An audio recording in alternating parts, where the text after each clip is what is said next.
Hello everyone, I'm Craig, this is Running Cafe. I hope you're well and you're smashing your running. Now about 2 weeks ago, I successfully finished the Thames Path 100, which is a 100-mile ultra marathon, starting in Richmond, London, going along the River Thames for about 100 miles before rocking up at Oxford, the finish line. I was very pleased to finally complete this ultra marathon after 3 DNFs in a row over the past 3 years. But what I was more pleased about and grateful for is the fact that I'd only started running again in December 2024 after an 8-month break from running, at which point I was pretty overweight, unfit, unmotivated, and on the tail end of resolving some severe mental health issues with some help. And when I look at the footage of myself from December last year and comparing it to the finish line footage at the Thames Path 100, there is a pretty remarkable change in my opinion, not only in things like the weight loss, but also just my general attitude, outlook, positivity, and just my excitement to run and enjoy this fantastic sport. Since finishing the race, I've had a few people ask me how I managed to turn my situation around so rapidly. So I thought I'd make a video and reflect on my journey of starting to run again after having 8 months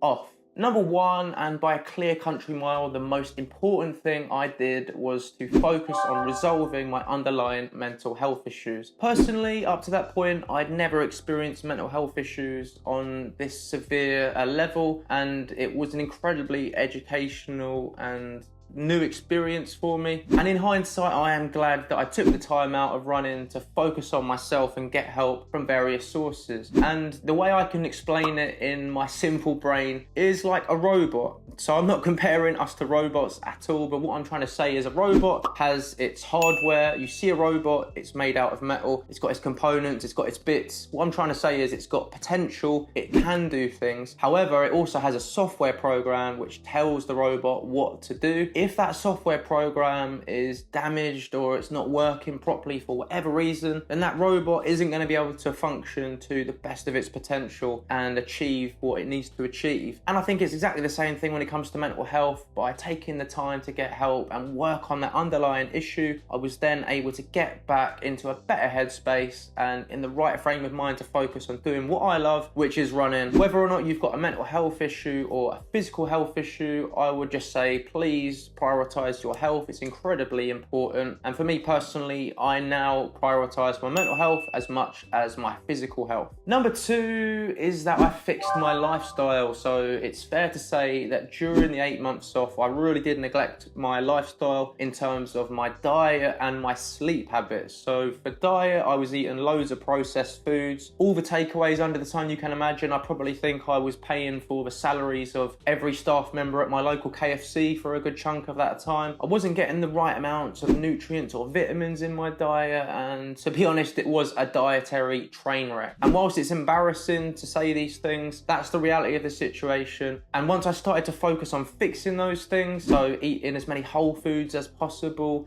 having salad with every meal, having multivitamins, supplements, I noticed an immediate change in my physical state, my mood, and I felt well fueled and ready to start running again properly. An analogy I've used in the past when it comes to running and diet is a sports car. If you put low grade, terrible fuel into a sports car, it's not going to run anywhere close to its maximum potential. However, if you invest in that sports car and put the decent, top grade, good stuff into it, then it's going to be able to run as best as it possibly can and function optimally. And I believe that we as human beings, and when it comes to sports, are exactly the same. In terms of sleep, I was making all the rookie mistakes under the sun. So I was going to bed too late, waking up too early. I wasn't being consistent in my sleep. My sleep environment wasn't optimized. And yeah, I just really didn't prioritize it, unfortunately. If you're interested in sleep as a subject and how to improve your sleep, I'd highly recommend the book Why We Sleep by Matthew Walker, who is a British professor. Fantastic book, really educational. Focusing on those two important elements of my lifestyle, focusing on nutrition nutrition and improving my sleep made bundles of difference in terms of my physical state, mood, well-being, and my ability to train properly. So they're just basic fundamentals to have a good foundation ready for running, and I cannot stress how important they both were to getting me going at the start of the journey. Number 3, and moving into the physical activities, is that I initially prioritized walking. Now, when I first started out in December, after my first park run back, I was gasping for breath. It felt like my lungs were going to explode, my legs were on fire, and the next day I was clutching the stair banister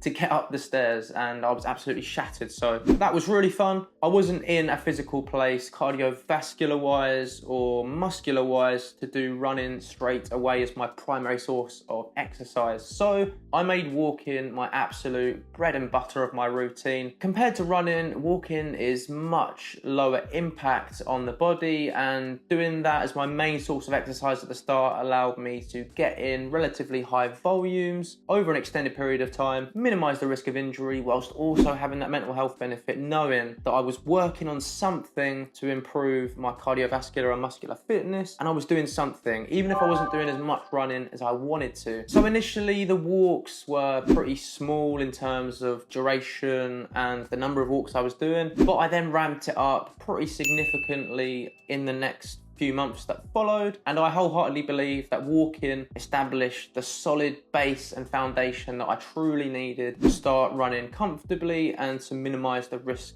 of injuries once I restarted. Next is that I focused on doing all of my runs slowly. So I'm a long-term believer in the 80-20 principle of training, whereby you do 80% of your runs at a slower pace, low heart rate, and 20% at a faster pace and higher heart rate. There's loads of studies to back up that this is a great training approach. However, given that I was starting from zero with minimal fitness, for the purposes of starting to run again from zero, I made promise to myself to do 99% of my runs at a slow, relaxed and easy pace, preferably in zone 2 using a watch to measure my heart rate mid-run. And that's exactly what I did. And by doing that, it allowed me to gradually build up my fitness, minimize the risk of injury, reduce recovery time so that I could get more volume in over the weeks and the months leading up to the Thames Path 100. And also it allowed me to fall in love with running again. So there was no pressure on pace or running at a certain minute per mile. None of that mattered to me. All I wanted to do was to just get the runs in, focus on what it felt like to run again, and it really allowed me to live in the moment, enjoy the sport, and that has probably been one of the most enjoyable, eye-opening things of me throughout this entire journey. I made a video about how running slowly helps me to enjoy running again, which I'll leave in the description of this video if you'd like to check it out. Next, in terms of the structure of the runs at the start of the process, I kept all of the runs relatively short in terms of distance covered to make sure that I wasn't overexerting myself, overreaching in those early stages and risk causing an injury. And I also kept literally all the runs flat and on easy terrain, so I was sticking to the road, didn't go onto the trail, and that helped me out with just the simple motion of putting one foot in front of the other on a smooth paved surface, not having to focus on jumping over tree roots or on vines on a trail, and to navigate strenuous ascents and descents. And I found that that was just really good for allowing me to focus on running, getting a good base up before I then had the confidence to think about trail running later on in the journey. Moving on, I then focused on gradually increasing my volume. Now, I'm personally a long-term believer in the philosophy of, in general, more volume tends to mean more comfortable, enjoyable, and better performing races. Not everyone agrees with that. That's just what I believe personally. So I was looking to gradually ramp up the distances that I was covering week by week, month by month. To start with, it was fairly gradual, but it's fair to say that from February to March, there was a big jump in terms of the miles that I covered per week and per month. That's just what worked for me. I was very careful to listen to my body and respond accordingly. For example, if I thought I was risking an injury. And it's also important to remember that at this time I was also doing stacks and stacks of walking, so my fitness was ramping up pretty quickly. And I remember at this time thinking that it felt so humbling and I was so grateful to actually experience what it was like to regain some of the fitness that I'd lost during the 8 months out. Next, and a key principle throughout, was that I stayed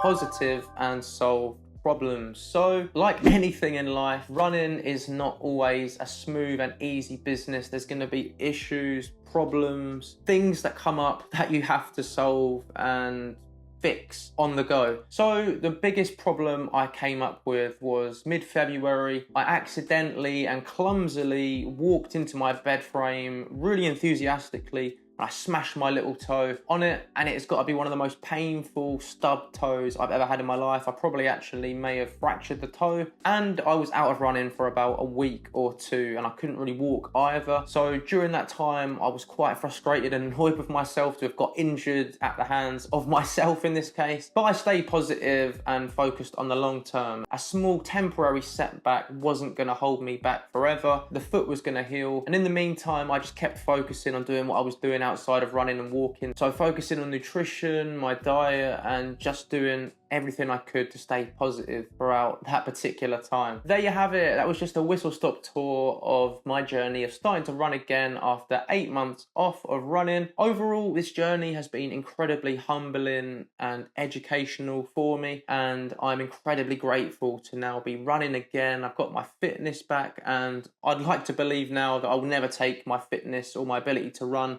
for granted again. I'm very lucky to be able to do this sport, and I'm very lucky to enjoy running now that I'm back in the game. Thanks very much for watching, guys. I've been Craig, this is Running Cafe, and I'll see you again in the next one.